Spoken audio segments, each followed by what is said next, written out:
Anna couldn't sleep all night because she was so excited.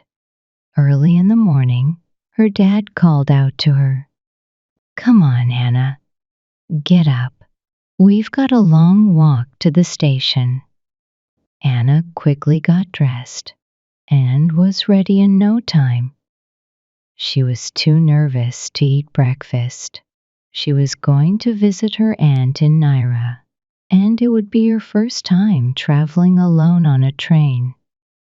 Anna and her dad left their village and started the long walk to the station. By the time they got there, it was already midday. Soon, the train pulled in. Hardly anyone was on it. Anna climbed aboard, feeling scared. This was her first trip away from home. "Your aunt will meet you in Naira," her dad reminded her. "Be careful, Anna, and don't talk to strangers." The train suddenly started moving, quickly picking up speed. Anna leaned out the window, watching her dad get smaller and smaller until he was out of sight. The journey felt endless. Anna stared out the window, watching fields, trees, villages, and animals zoom by. After a while, her eyelids grew heavy. She was so tired that she eventually drifted off to sleep. When Anna woke up, it was dark outside. She felt small and alone, far away from her village and her dad. There was a man sitting in her carriage now.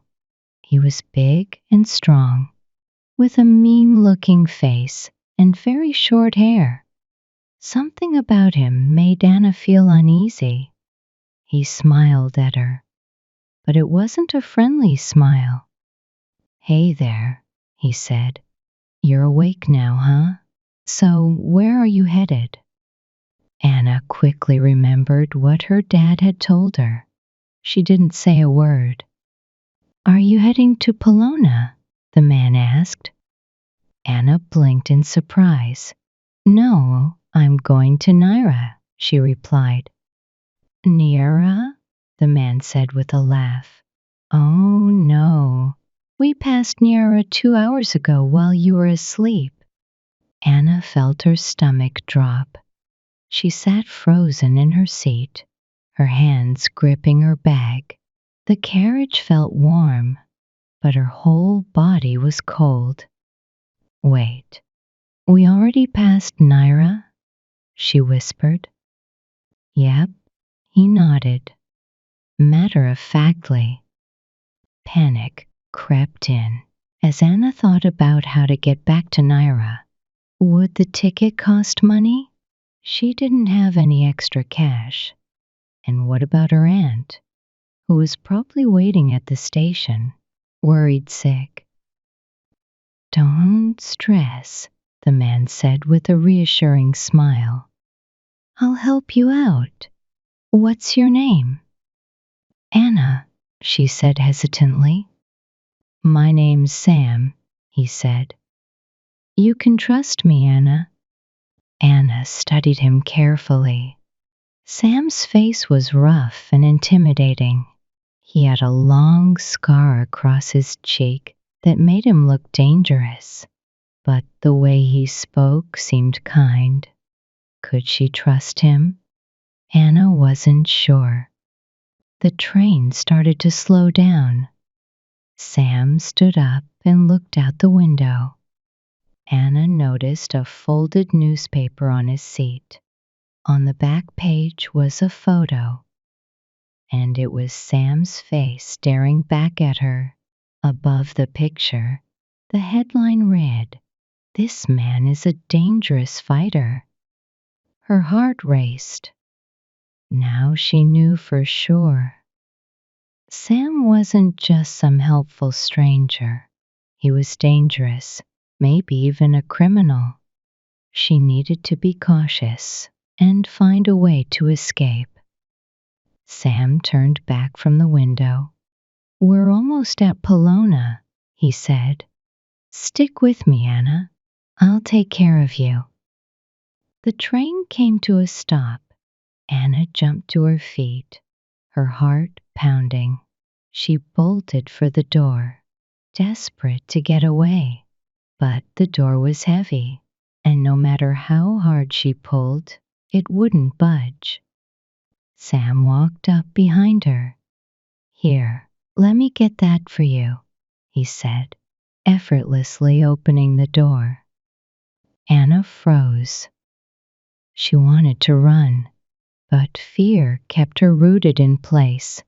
She was lost, exhausted, and overwhelmed. Polona was a huge city, and she didn't know anyone there. What could she do? Sam flagged down a taxi, as if he'd done it 100 times before. "Hop in, Anna," he said. She hesitated, but climbed into the cab. "The Boxer Hotel," Sam told the driver.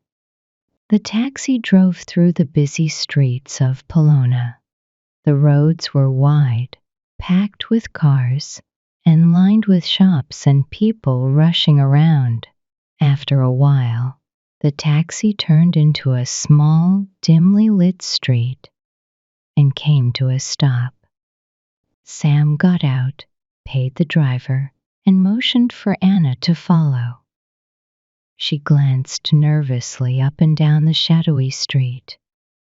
"Come on, Anna," Sam said. Anna felt trapped. She was too tired and weak to even think about running. Sam was big, strong, and always a step ahead. Reluctantly, she followed him into the hotel. Inside, there was a small cafe that didn't look very clean. 2 men were sitting at a table, drinking and playing cards. When they noticed Sam, they grinned. "Hey, Sam, come join us for a drink," one of them said. "Who's the pretty girl?" Sam took off his coat and sat down. "Hey, Tino. Hey, Bubs. This is Anna. She's lost." The men chuckled, their eyes shifting to Anna. "Lost, huh?" Tino said with a smirk. "Poor Anna." "You're a lucky guy, Sam. Have a drink." Sam pulled out a chair for Anna, and she sat down, feeling out of place. She stole quick glances at the men. Tino had a thick mustache, and Bubs was missing his front teeth. They both looked rough and intimidating. Tino poured some wine into a glass and slid it toward Anna. "Here you go, Anna. Have a drink." Anna shook her head and pushed the glass away. Her thoughts were racing. "I can't eat or drink anything. What if they put something in it? What if it's a drug to make me sleep?" Sam called for the waiter. "Bring us some dinner," he said. "Something hot and good." Soon, the waiter arrived with plates of steaming food. Bubs grabbed a plate, piled some food onto it, and handed it to Anna. The smell was incredible, and despite her fears, Anna's stomach growled. She couldn't resist. She started eating, quickly finishing everything on her plate. For a brief moment, the food made her feel better, until she noticed the men staring at her. Then they laughed. Anna's fear came rushing back. "All right, Anna," Sam said, standing up. "You're tired. Time to get some sleep." He gently took her arm, guiding her toward the stairs. "Make sure you lock her doors, Sam," Tino called out with a sly grin. "Polona's full of bad guys. You gotta keep her safe." Bubs laughed loudly. "Good night, Anna," he said with a grin. Sam guided Anna upstairs to a small bedroom. Her heart was pounding the whole time. "Good night, Anna," Sam said, smiling gently. "Don't worry, you're safe here." Anna didn't say anything back. Sam seemed nice, but she couldn't shake the memory of the newspaper headline. She knew he was dangerous, and his friends didn't seem any better. She had to find a way to escape. Sam left the room, closed the door behind him, and locked it before heading back downstairs. Anna sat on the bed and felt tears streaming down her face. She was trapped. Downstairs, she could hear the men laughing, drinking, and playing cards. Their voices echoed up to her room. Despite her fear, exhaustion took over, and eventually she fell asleep. The next morning, Anna woke up to bright sunlight streaming through the window. She looked outside and saw the waiter sitting on the street below. He was casually smoking a cigarette and reading a newspaper. Anna turned her attention to the room. It was old and dirty, with scraps of paper scattered on the floor. In the corner, there was a small table with a few things on it. An idea sparked in her mind. She grabbed a pen from the table and picked up a piece of paper from the floor. She quickly scribbled a note. "Help me. I'm locked in this room." She folded the note and tossed it out the window. The waiter noticed it, picked it up, and read it. He glanced up at Anna, gave her a small smile, and walked back into the hotel. Anna's heart raced as she heard voices outside her door. Someone was unlocking it. She held her breath, hoping it was the police. The door opened, and the waiter stepped in. But behind him was Sam. He was holding her note in his hand. Downstairs, Tino and Bubs were chatting loudly. "Sam's definitely going to win," Tino said confidently. "Of course he will," Bubs replied. "He's the best fighter in the whole country." Anna listened carefully, piecing things together. Sam wasn't just anyone. He was famous. "Everyone's rooting for him," Tino added. "Everyone loves Sam." "That's true," Bub said. "He's not just a great boxer. He's a good guy, too." "I've got a story about Sam," Tino said, leaning back in his chair. One night, he was asleep when he heard people screaming outside. A house was on fire, and there was a kid trapped inside. Sam didn't even think twice. He ran in and saved the kid, but he got hurt bad. His face got burned, and that's where he got that scar. "Poor Sam," Bub said, shaking his head. "That's why he looks the way he does." The two of them started laughing, but it wasn't cruel. It was more like they admired him despite his rough appearance. Anna was quietly absorbing everything. She finally understood. Sam wasn't dangerous. He was a good man who had been through a lot. She felt a wave of relief, and even a bit of guilt for doubting him. "Is the fight starting soon?" she asked Tino. "Yeah, really soon," he said with a nod. The hall was buzzing with excitement. It was packed with people, and boys were running around selling cigarettes and sweets. Laughter and chatter filled the air. In the center of the room, the referee was waiting in the ring, and the crowd was getting more and more excited. The fight was about to begin. Sam! Sam! We want Sam! The crowd chanted, their voices echoing through the hall. Sam climbed into the boxing ring, looking confident. He was wearing shorts and oversized boxing gloves. As he raised both arms in the air, the crowd went wild, clapping and cheering louder. Sam!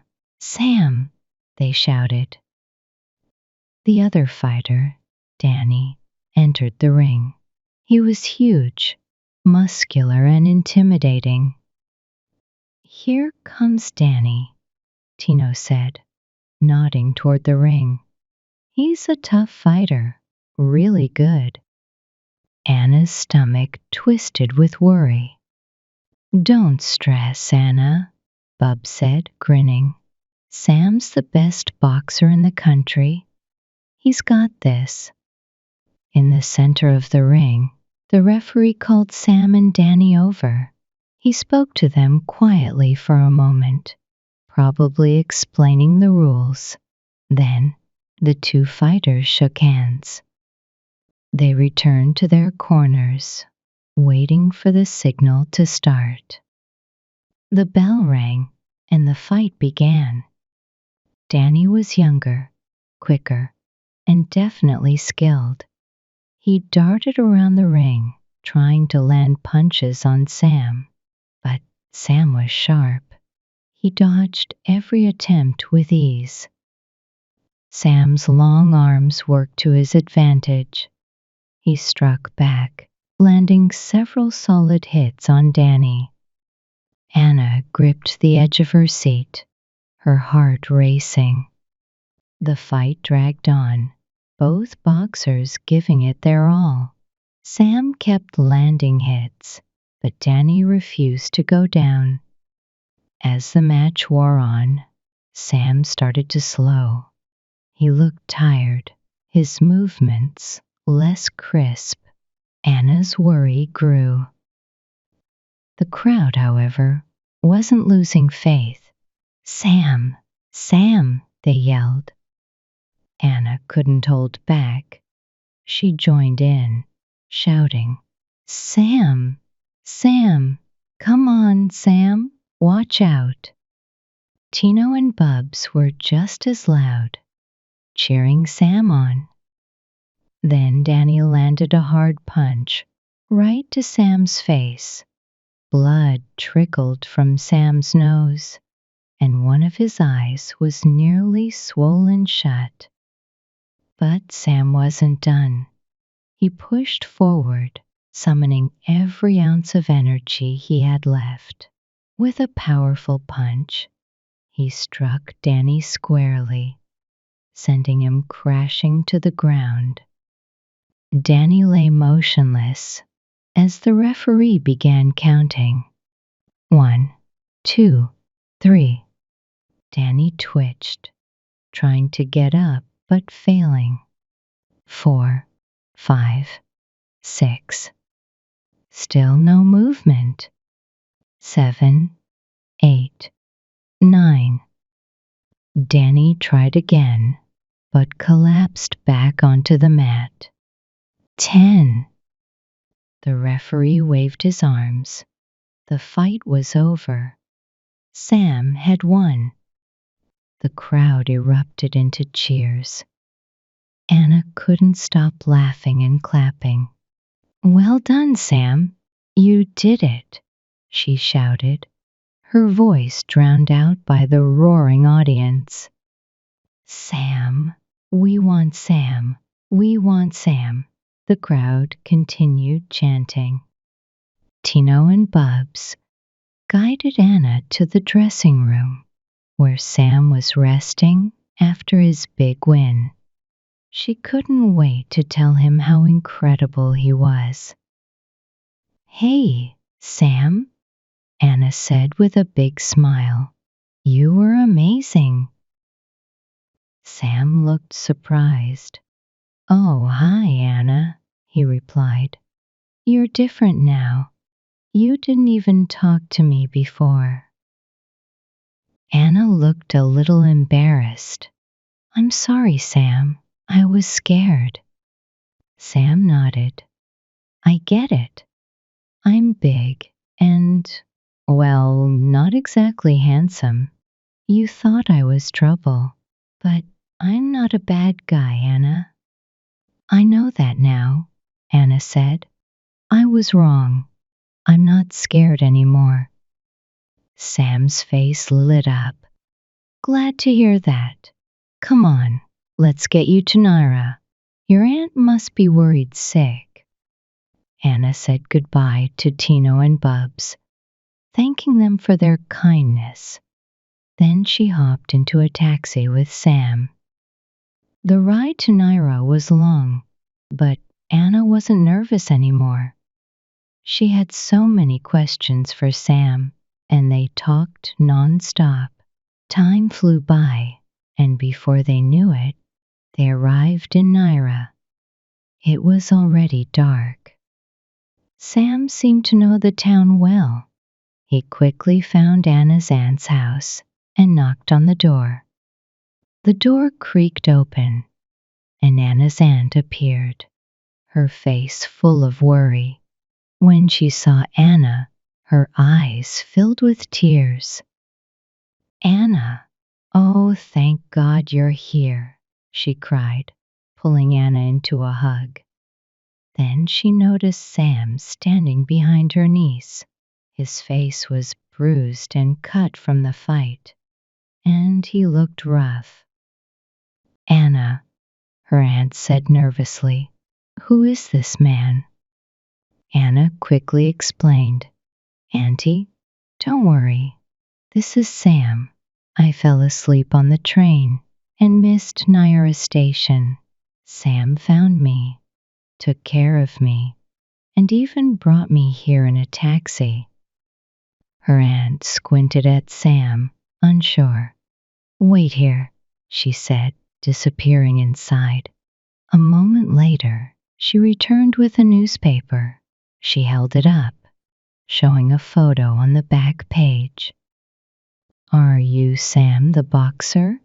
she asked, her tone changing. Sam smiled shyly. "Yes, that's me." Her aunt's face lit up. "Oh my goodness, you're famous. I've read so much about you. Please come inside. Sit down. Would you like some tea?" Sam chuckled and nodded. They all went inside, and Anna sat quietly, soaking in the moment. Her aunt bombarded Sam with questions about his boxing career, laughing and smiling the entire time. She seemed to like him a lot. As the night grew late, Sam stood up. "Well, it's time for me to go, Anna. But can I come visit you again sometime?" Anna smiled warmly. "Of course, Sam." Sam smiled back, tipping his head slightly, then walked out into the night. Anna watched him go, her heart full of gratitude and happiness.